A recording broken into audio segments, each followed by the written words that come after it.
What a time to be alive. We're in a new decade. Everyone's got their New Year's resolutions started and sticking to them. And Season 2 of Useless Thoughts is finally here. If you must know the reason for the 2-month hiatus, it was due in part to allow everyone to enjoy their Thanksgiving and Christmas along with myself. But also because it gets hard to record new shows when the paparazzi's at my door every day wanting to ask questions about Useless Thoughts. But I persevered, and here we are. This episode will cover topics around food and eating, menu envy, sharing your order, and a problem I have with a candy that I need to get fixed.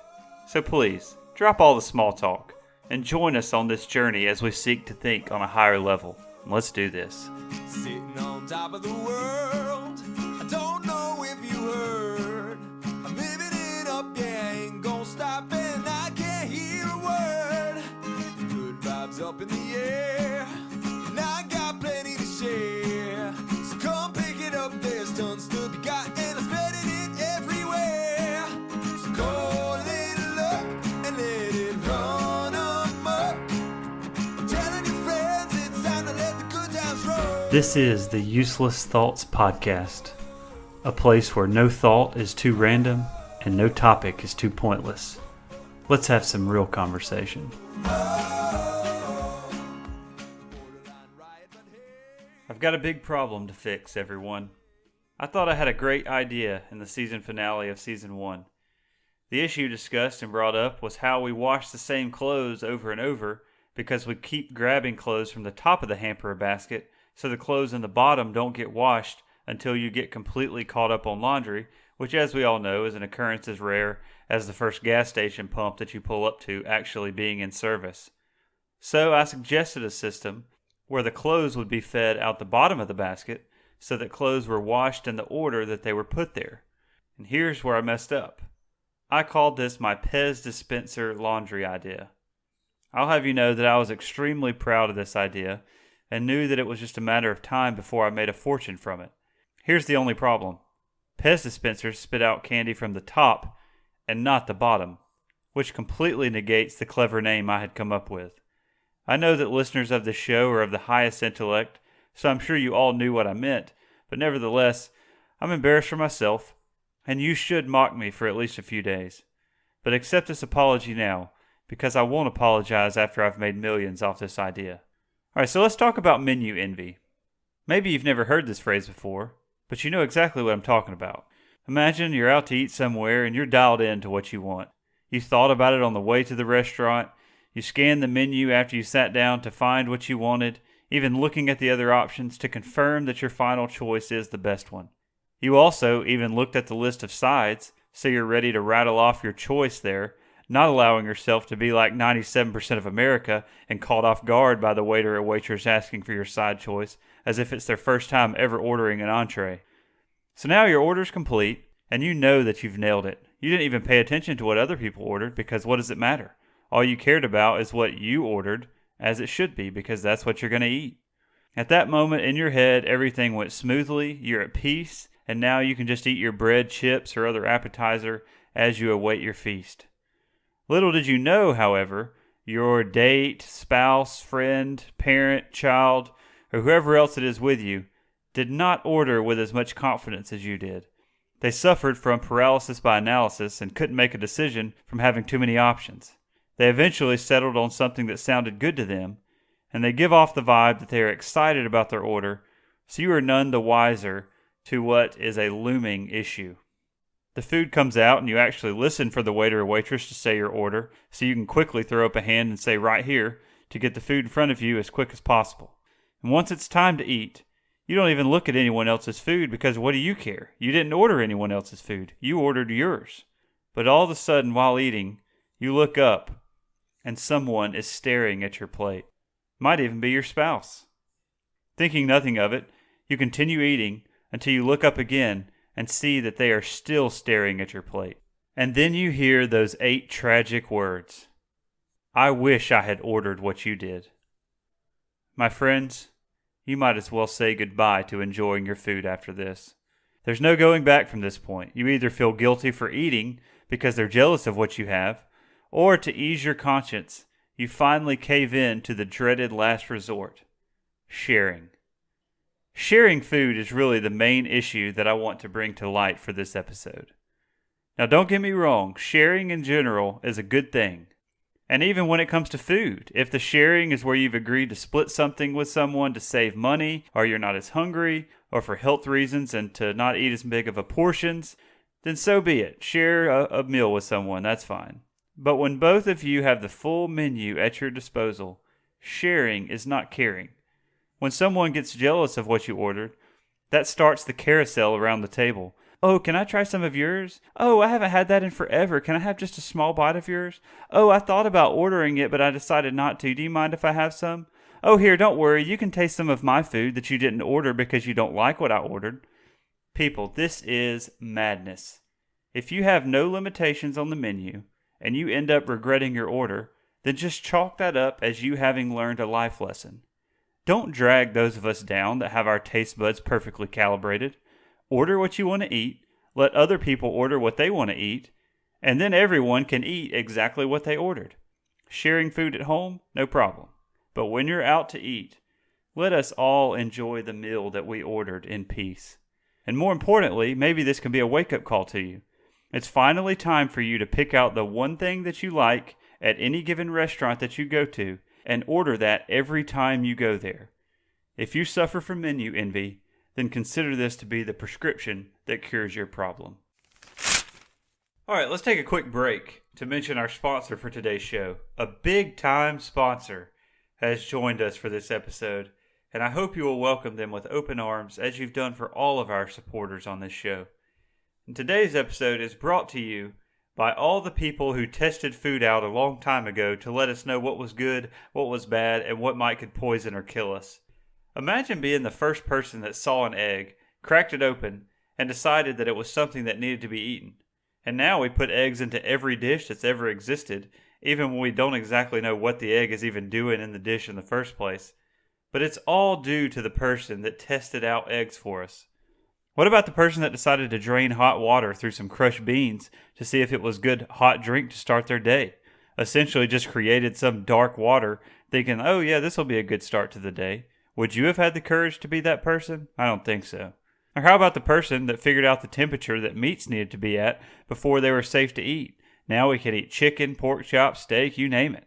Many a bacteria was probably consumed to get those temperatures dialed in. And we could never enjoy delicious meats without these brave souls. So today we give a shout out to all those people that tested food out for us long ago. And they told me to tell you that sharing food at a restaurant is a slap in the face to all the hard work they put in over the years. We thank these people for their dedicated support. All right, back to the show. I've had a problem with a certain candy since childhood that I've never voiced, but I think I've waited long enough. Sometimes you hope for the best in things, and you wait to see if the problems will resolve themselves. But that has not happened, so I'm here to finally voice my concerns. I have a huge problem with Fun Dip.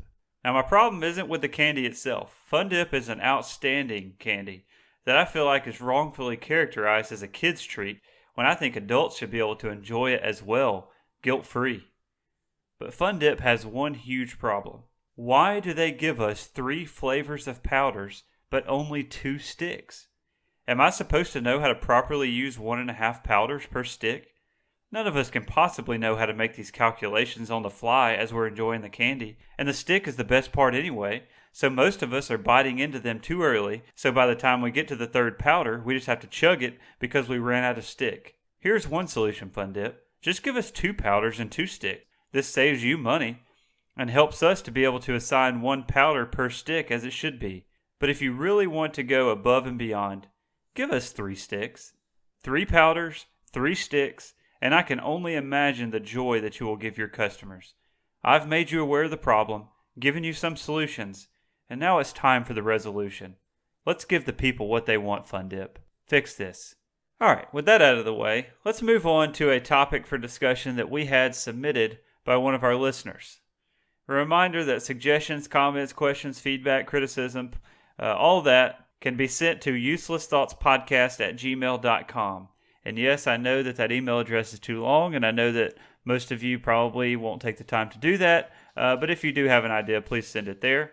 The question submitted was, what is the proper way to apply peanut butter and jelly to a sandwich? What a great question from a listener, and even goes along with the food theme of today's show. To answer this, I'll first let you know how I used to do it, which was the wrong way, and now what I have learned is the right way. Now, the wrong way of how I used to do it, I used to think you needed peanut butter on one slice of bread and jelly on the other, so I would usually put the jelly on first using a spoon, and because it's easier to wash the jelly off with water, I would rinse that spoon off and then use the same spoon to put peanut butter on the other slice of bread. If you did it the other way around and peanut butter first and using the same spoon on both of them, you'd end up getting some peanut butter in your jelly jar, and nobody wants that. And so I thought that this was the best way, easiest way, saves on dishes, and just made the most sense. However, I have seen the error of my ways and found a better way thanks to a friend and roommate of mine in college, and I have found the correct way to apply peanut butter and jelly to a sandwich. Forgetting about using the same spoon or knife as saving one utensil isn't really worth it in the grand scheme of things. But know that now the correct way is to put peanut butter on both slices of bread and then put jelly on top of the peanut butter on one or both of the slices. And you may ask why do it this way, and that is a very easy answer. Because now the jelly won't leak through the bread, which is a problem if you're packing this sandwich into a lunchbox and taking it to school or work. You open it up out of the Ziploc bag, and one side of the sandwich is soggy from the jelly leaking through. This is how you prevent that. Peanut butter on both slices, and then jelly on top of the peanut butter. I have finally seen the light on this issue, and I can never go back to the old way. And obviously, of course, this sandwich will taste much better if you cut it into triangles and not rectangles, but I figured that goes without saying. And folks, that is it. Thank you for that question submitted by a listener, and we have enjoyed this Season 2, Episode 1, and just know that we will be coming out with many more. I promised we would be back, and here we are. I hope if you haven't listened to Season 1 yet, there's 10 episodes there, and you will check those out. If you're already listening, then obviously you found a way to listen to the show, but just in case you didn't know the extra ways to listen, we are on Apple Podcasts, Spotify, TuneIn, Stitcher, Google Play, and Podbean. Let me know if there's anything else I need to be on. It seems that Apple Podcasts and Spotify are the runaway and most popular of ways to listen, but if I'm missing something because I'm getting old and not keeping up with the times, please let me know. I want to end the show with a quote. I recently heard this quote and have begun to really like it and appreciate what it means. Mark Twain is always good for a great line, and this is one of his best ones in my opinion. If it's your job to eat a frog, it's best to do it first thing in the morning. And if it's your job to eat 2 frogs, it's best to eat the biggest one first. I really like that quote because it reminds us that we all have things that we don't like to do and try to put off for as long as possible. And that quote reminds us that it's best to start off our day with doing the hardest thing that we have to do that day. And so then the rest of the day doesn't seem so bad. So remember, eat your frog in the morning. Don't put it off. Thank you for listening to the show. Just like Season 1, Season 2 should be another 10 episodes, and I hope you'll join me on this journey into the deep corners of my mind and into the deep corners of your mind. Everyone else is concerned with politics or intellectual or academic discussions, while we are here to discuss the actual important things. So see you next episode, and remember to show kindness to everyone, and let's make the world a better place.